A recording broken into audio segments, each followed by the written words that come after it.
Hello, hello, creatives. I hope you're doing well wherever you are in part of the world. I know for us here in Southern California, we've had three-digit temperatures for over, I felt like a week. I don't know.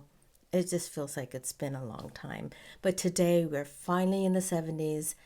Looks like our heat wave has broken, and I am truly grateful for the cooler weather. I'm grateful that I went outside this morning and there was some dew on the deck, and that is a sign autumn is coming. I don't know for you if you feel like the changing of the seasons sort of re energizes you. It kind of does that for me.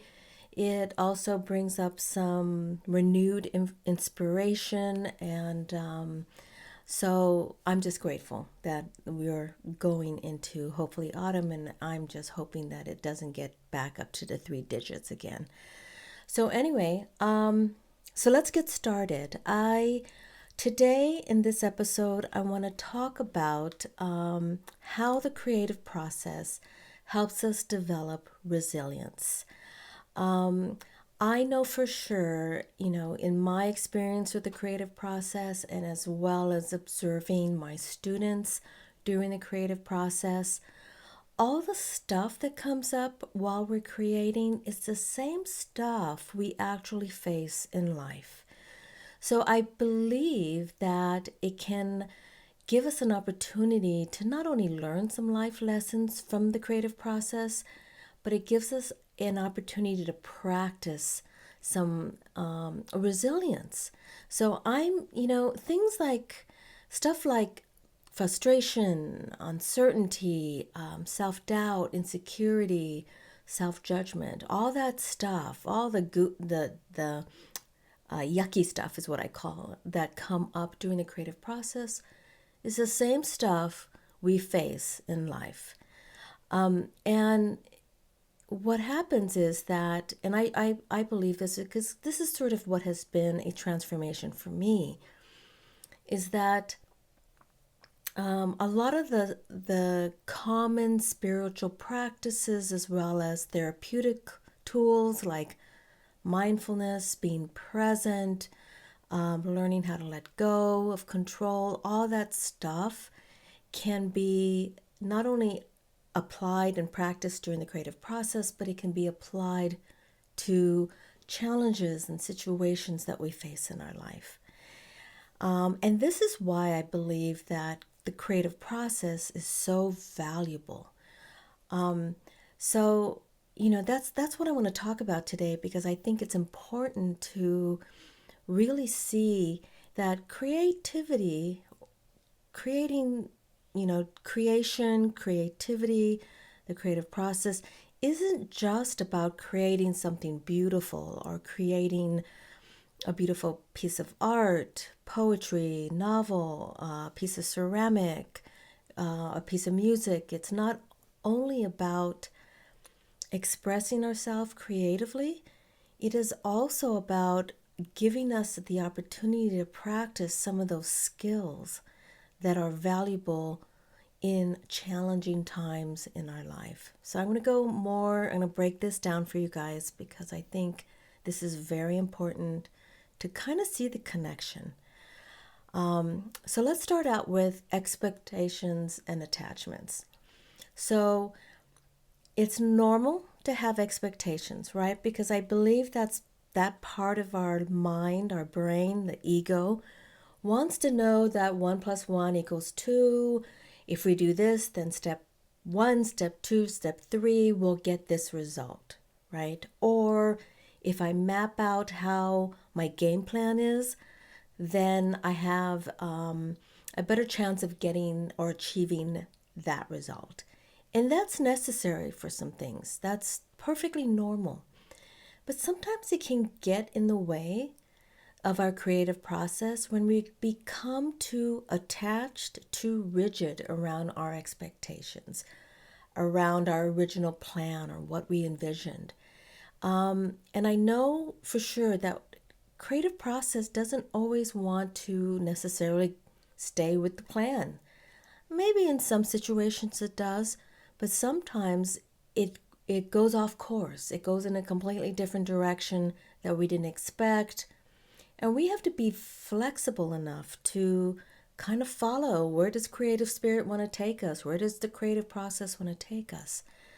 And I know it's the same thing happens when we become too attached to the original vision.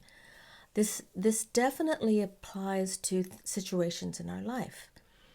So there's a Buddhist practice or principle where they talk about how attachments can create suffering. In other words, being too attached to how we think things should end up or play out can often lead to frustration and disappointments, and that's what they consider suffering. So sometimes we have to recognize when it's time for us to let go, or maybe, be a little bit open to something different. And I think that what happens is when we become too rigid, too attached to the expectations, we're missing some of the other stuff that might come up. So, in other words, we're missing the opportunity for something more meaningful and something greater to come out of our creation, as well as come out of a situation in our life. So, in other words, it doesn't, getting away from trying to force something to happen the way we think it should happen. And this is often through life experiences, this comes up. We have a situation, we think it should go this way, and then all of a sudden, it doesn't, or something comes up. We can choose in that moment to say, oh my God, the whole thing is ruined. Nothing ever works out for me. This whole thing is screwed up. This whole situation is screwed up. You know, it's a complete catastrophe, right? And then we throw our hands up in the air and say, forget it. No, there's an opportunity in that moment. And I believe that when we practice letting go of those expectations, allowing us to detach from what we originally attached to, what we originally planned, when we become more fluid and more open, we can actually develop that muscle to allow us to do the same when life situations, unexpected changes in life comes up. Because we know for sure, right? We know the entire world had to completely shift during the pandemic. Talk about having to let go of our routine, our expectations, not knowing what to expect, uncertainty. We really needed to practice letting go of attachments there. So life brings us those situations, and I know throughout my own life that's happened, and I've had to shift things, or okay, I need to take a few steps back now and reassess what's happening. So expectations, being able to let go of expectations and attachments. Another thing is surrendering and letting go. This is kind of the same thing, but using our ability to surrender. In AA, they say one of the principles is letting go of control and surrendering to a higher power. I think that's an important, resilient muscle to have in life. Being able to recognize, maybe I need to be surrendering in the creative process and letting go of control, letting go of trying to overthink it, letting go of trying to over control it, right? Being able to surrender to the moment. Because I know for me, when I'm creating and I'm trying to force something to happen, I'm trying to force it to look a certain way, it just creates more frustration for me. And not only that, it doesn't always fix the situation. It makes sometimes my creation, my artwork worse. It looks worse. So this is the same thing with a situation in your life is okay, it's not quite going the way I planned it, right? I maybe need to surrender to whatever's going on right now and reassess what I need to do. Or I don't really have control over the situation. Maybe I need to surrender it to a higher power. In the creative process, surrendering it to creative spirit. Okay, creative spirit, where do you want this creation to go? Where do you want this artwork to go? I'm going to just step aside, let go of control, let go of perfecting it, and allow creative spirit to lead me. So, that's one of those situations where I think being able to recognize when maybe this situation or this moment in the creative process is calling me to surrender. Now, I know the idea of surrendering can be a little scary for some people, but surrendering isn't necessarily about, oh, I'm giving up my power or I'm just giving up. It really is just, I'm going to surrender now to whatever's going to happen in the moment. Maybe my intuition is telling me to incorporate this color, incorporate this collage paper, incorporate these words into my poem, into my novel. Surrender means being able to, I'm just letting go and I'm going to see where this takes me. I'm going to let go of control, let go of trying to plan it. I'm going to see where this takes me. And I'm going to be open to what unfolds.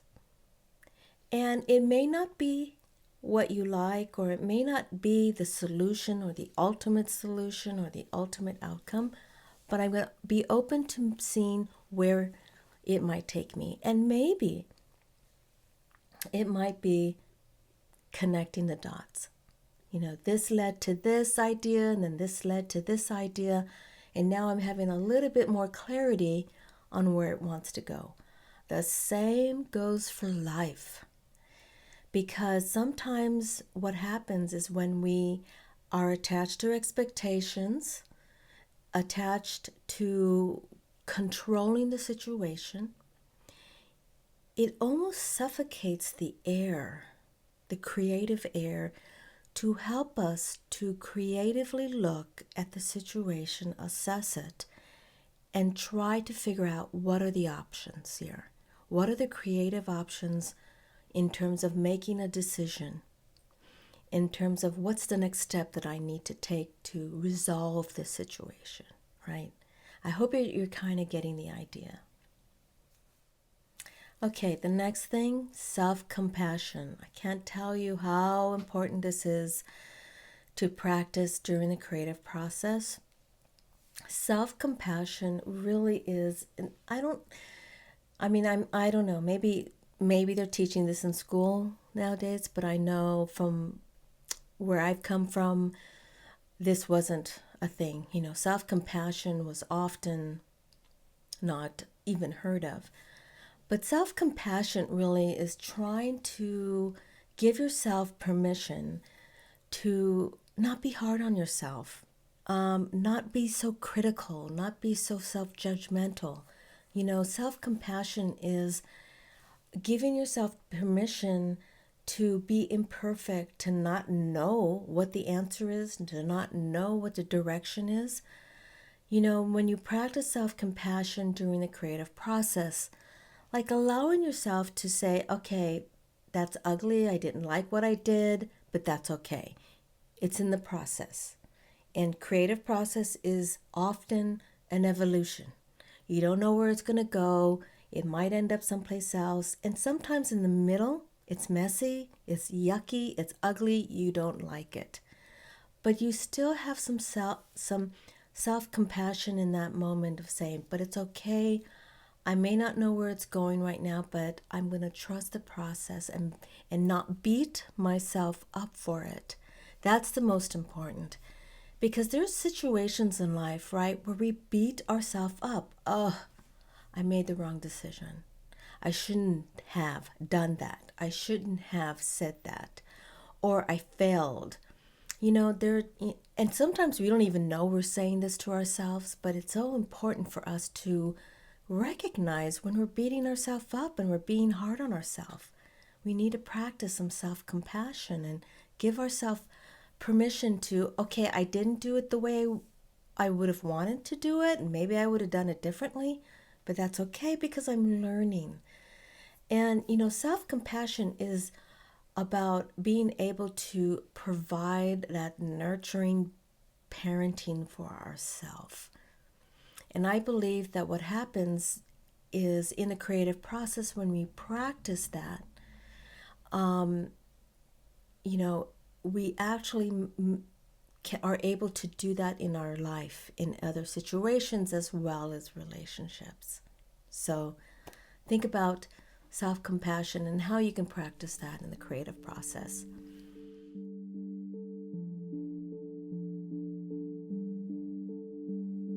I just wanted to pause for a second and share with you one of my favorite quotes that still inspires me today.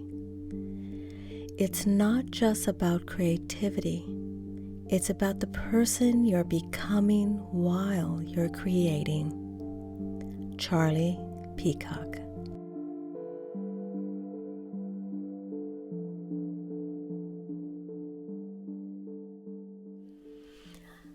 Another thing is being mindful and present. I know that mindfulness is very commonly heard now.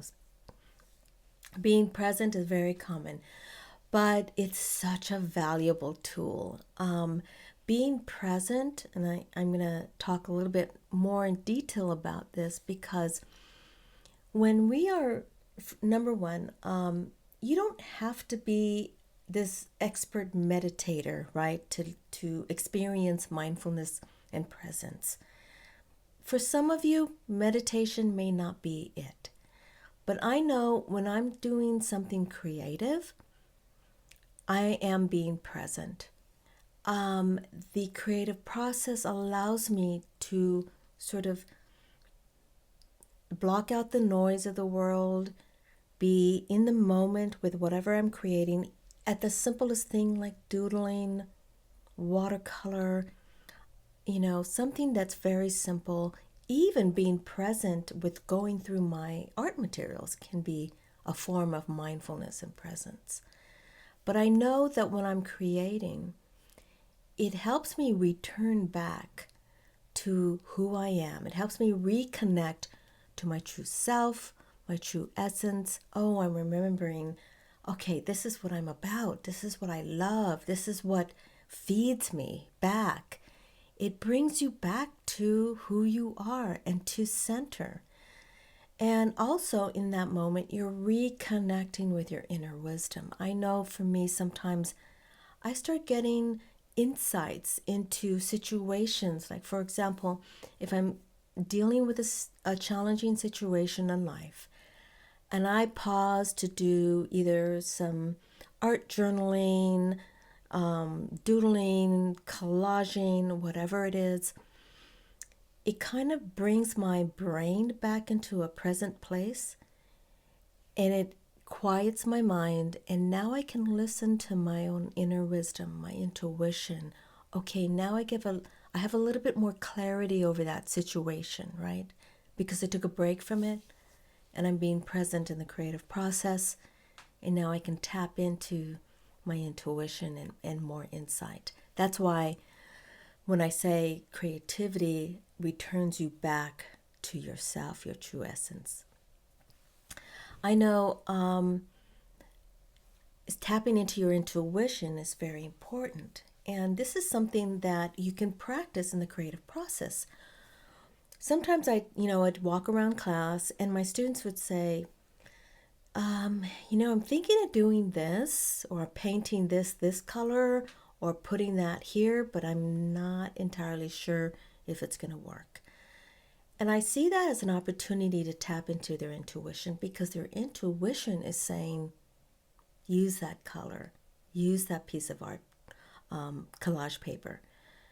But they're not sure, and sometimes, we overthink it and that gets in the way. So I ask them, well, if you put that, sometimes if they say, I want to put a area of red there. I said, well, paint a little bit of red on a piece of paper, separate piece of paper. Place it on that spot. How does that feel? Does it feel like constraining, frustrating, irritating, or does that color feel like a relief? Oh my God, that feels so much better, right? Does it energize you? And usually they'll say, yeah, it energizes me. I feel excited about it. I feel inspired. That is your intuition telling you that's the right decision. The same goes for life. Sometimes we're not 100% clear on what we should do. And, we have a lot of hesitation, right? And sometimes we need to give ourselves that space to get present in order to tap into what is our intuition telling us about what we should do next. This is why sometimes when we're faced with a situation where we need to say a yes or no question, somebody asks us to do something, we need to give them a yes or no, or we feel the pressure to, it's okay to say, you know what, let me think about it for a little bit, let me check with my calendar, let me check with a few things, and I'll get back to you. That gives you the space to then think about it, tap into your intuition, your own inner wisdom, your feeling about it. Do I feel good about that decision, or do I feel bad about saying yes? Or do I really, truly, deep down inside, not really want to say yes to that? That is the same exact thing. And remember, you practice that in your creative process. You're going to be able to practice that in life. So that's why I wanted to talk about the importance of practicing mindfulness and presence. Okay, next thing, practicing getting comfortable with the uncomfortableness. Okay, this is a really good one, because our natural hesitation, or our natural resistance. Well, first of all, we're pretty good as humans to avoid the thing that we feel uncomfortable about. That's normal human behavior, because there's a part of our mechanism, our natural mechanism, is to pull away from something that will potentially cause us pain. And that's because, that's why we pull away when we feel something hot, right? That could potentially burn us. Well, the same goes when it comes to our mental response.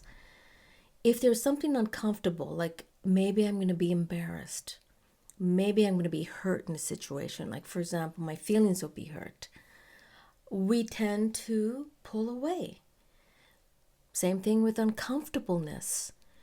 But there are certain situations that can, we're not going to be hurt, physically hurt, or we're not going to, it's not dangerous, it's just a little uncomfortable. Sometimes during the creative process, we can find a time where we get uncomfortable. Uncomfortable meaning all of a sudden we're frustrated by where the piece is going, and suddenly we start second guessing ourselves, right? We start judging, we start feeling lesser than, not good enough. We can start going down that rabbit hole, and all those feelings start coming up, and now we feel uncomfortable with the creative process. This is perfectly normal. I know in my experience teaching, I have witnessed students become so uncomfortable that they gave up. They just, packed their stuff up and, left the Zoom class, or just never came back. And I could see how uncomfortable they had become, because they were so filled with self-judgment and self-doubt and insecurity that They didn't know how to be with those emotions. Now, the creative process can give you an opportunity to practice sitting with that uncomfortableness, especially if it's not going to hurt you or you're not in danger. You just need to write it out. And that's where being present and surrendering a little bit to that moment of uncomfortableness so that you can see what's going to come up on the other side. But when we give up too easily, when it gets a little bit uncomfortable, we're not giving ourselves an opportunity to grow, to transform, to move to the other side of that piece. This is what happens also in life. I've worked with clients when I was a therapist, or I've even seen people get so uncomfortable in relationships that they never allow themselves to even be in a relationship because they're so uncomfortable. That's why it's having the muscle to be uncomfortable with the uncomfortableness is a part of being resilient in the world, because you are going to come across situations that are uncomfortable. You don't always want to either be resistant or avoid or run. You want to say, okay, this situation's uncomfortable right now. I know some of my stuff is coming up, but I'm going to sit a while. I'm going to stay with it. I'm going to continue to be present. I'm just going to go with the motions with what I'm creating. I'm going to see what happens. And I will tell you, there's so many times that I have actually been in that situation and I've stuck with it. Something meaningful, something pivotal has happened. Something amazing has come up from it. And I believe that when we allow ourselves to do that, to sit with it, we actually will be surprised at the type of person that we can become, and the type of artist that we can become, and the creative person that we can become and grow into, and the creation we can actually create can be actually surprisingly amazing. So, and another good example of this is in AA, even addiction. It's like you get the craving, you're uncomfortable with it. You feel like if I don't, do the thing that I feel I'm addicted to, that I'm trying not to do. I mean, it's almost like I'm on a diet. I can't eat sweets, but I'm really craving sweets. There's that struggle back and forth, right? And that's uncomfortable. But we know that if I sit long enough, the intensity of that craving will subside. The intensity of that uncomfortableness will begin to subside. And now I'm like, okay, I can navigate this a little bit easier. But when it first comes on intensely, we want to run. We want to grab onto something to make us feel better. Instant gratification, right? Instant relief. But there are situations in life that's going to require us to kind of sit with it for a little bit. This is uncomfortable. No, this is not fun. I'm going to sit with it because I think that if I'm present, I get myself grounded. Some new insight will come up. Some new idea will come up, right? So I hope that makes sense. The next thing is practicing courage. This is practicing courage when the uncomfortableness comes up too, right? So practicing courage while you're creating is so important, because I'm here to tell you that feeling of fear that this piece is going to look horrible, fear that I'm not going to do this right, fear that this is going to prove I'm really not creative, I'm really not an artist. Fear, what are other people going to think of my work, right? All kinds of fear can come up during the creative process, especially when you're new to it. The fear is going to be there. And I'm going to tell you, fear does not go away. no matter how long you have been creating and doing art and writing or whatever creative venue that you are working on, whatever it is, fear will always be there. I think that fear is just part of confirming that this is important to us and we want it so bad and we want it to work out so bad that fear shows up. And it's important to get comfortable with the fear. In other words, okay, there it is again. It's always been there, but I have the courage now to know what I need to do. I'm going to keep creating, even though I'm feeling this fear around it, or I feel so invested in it, or I feel vulnerable about what I'm creating. I'm going to have the courage to create anyway. I'm going to have the courage to take steps forward anyway, even though I don't know where this is going to end up, right? So I think with fear, it comes up in life. I think a good example of this is when when we're wanting to be in a relationship and we just start dating, right? We have not only the expectations of what this relationship could possibly be, but we also have the fear of rejection and fear of being abandoned or fear of not being good enough. All that stuff comes up. And in life, that is when it's important to surrender. Because when we get too hung up on the expectations of what this relationship could be or we want it to be, we miss out on being present to developing the relationship that can be. And I think it's the same that goes for the creative process, because we're having a relationship in the creative process. We're having a relationship with creative spirit, with our creative self, where we're having a relationship with the possibility of what can be.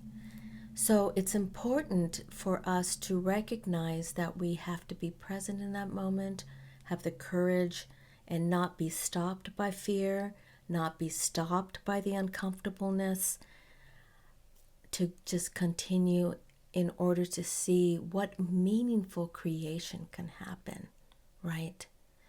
So that's really important. Remember, the courage to create anyway, the courage to show up anyway, even though you have all these thoughts in your head about I'm not going to be good enough, it's not going to work out, it's like whatever it is.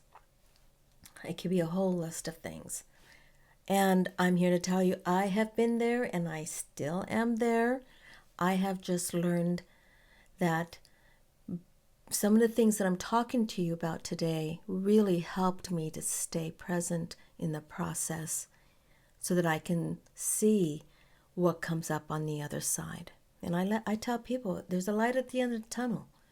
You're going to be excited about your artwork, but sometimes it'll take days, hours, weeks, months before you see the result. So, and lastly, self-love. So important. Give your art some love and practice self-love. That's the same thing as self-compassion and being able to give yourself that nurturing self-compassion, permission to be imperfect. But the self-love part is so important because in order for you to navigate the challenges in this world, you have to also be able to love yourself. Now, I'm not saying love yourself perfect. It's hard to love ourselves, especially when we didn't get enough of it growing up. No one really taught us how to do it, right? We have to learn how to practice self-love. And self-love means taking care of yourself, protecting the thing that is important to you, that bring you joy and happiness. Self-love also leads to other people loving us in the same way. So when we're creating, and I believe this is something that I experience, my creativity, my process, what I'm creating, loves me back. That's why it's so important not to hate your artwork while you're creating it. I always tell my students, stop hating your artwork. Give it some love. Because at some point that artwork is going to love you back. I know, even though way back in art school, when they said, don't love your work, it can't love you back, I've learned that that opposite actually exists, because I have gotten a lot of spiritual and fulfillment, personal fulfillment from my creativity. I believe that creative spirit, creativity can offer you that love and nurturing back. That's why it's important to have that practice, ongoing art practice. So, all those things that I just went over, you can see how that can be applied to life and applied to the relationships in our life, to the decisions and transitions to our life, to help us be more prepared to embrace and accept the uncertainty and be able to face uncertainty with courage and confidence that, you know what, I don't know where this is going, but I have confidence that when I get to that side, I will know how to navigate that. I will know what I need to do for myself in order to be okay on the other side. So I hope that makes sense. Whatever you learn in the creative process is very much the same tools and muscles that we learn in developing resilience in life. So thank you for listening to this episode. I hope that you found it helpful, not only creatively, but personally, and maybe gave you some things to think about in terms of how you navigate some of the challenges in life. Because we know for sure we can't always control where life is going to go, where the world is going to go, or where a situation's going to go. Sometimes the situations go in directions that we didn't want, but we find ways to see the gifts that come from those situations. We find ways to return back to our center so that we can control how we react and respond to those situations. So I hope that helps you. Thank you for listening. If this is the first time you're on YouTube, watching this on YouTube, please subscribe. Please follow me on Instagram and Facebook. And also you can find my podcast and episodes on Spotify, iHeartRadio, and Apple Podcast. So until next time, stay creative. Bye.